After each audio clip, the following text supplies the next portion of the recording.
In today's video, I'm going to teach you how to bulk delete all DNS records in Cloudflare. Before we begin, a quick note. Deleting DNS records is immediate and can disrupt websites, email, and any services tied to your domain. If you think you might need these settings later, export or copy them first so you have a backup. With that in mind, let's walk through the process carefully. Start by opening your Cloudflare account. Head to the Cloudflare dashboard and sign in securely. Once you're in, you'll see a list of your domains. Choose the specific domain you want to clean up.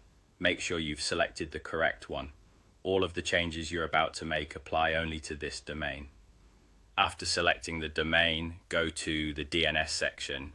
You can find DNS in the navigation on the left or at the top, depending on your layout. This is where all of the domain's DNS settings live. Inside DNS, open the records view.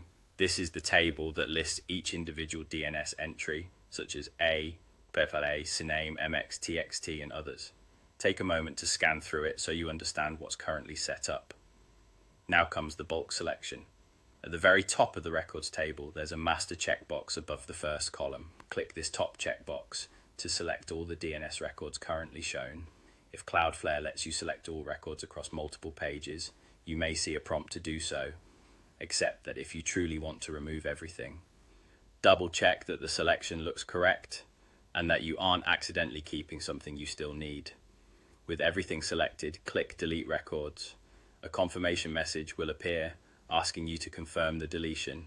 Read it carefully, then confirm to proceed. Cloudflare will process the request and remove the selected entries. This may take a few moments. If any records are protected or required by Cloudflare, they may not be removable.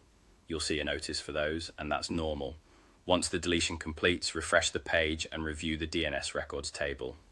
It should now be empty, aside from any system-managed items that Cloudflare retains.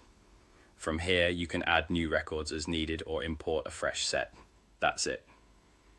You opened your Cloudflare account, selected the correct domain, went to DNS, viewed the records list, selected everything using the top checkbox, and deleted and confirmed the changes. Remember to allow time for DNS propagation and caching to settle after major changes. If you saved a backup, keep it somewhere secure for future reference.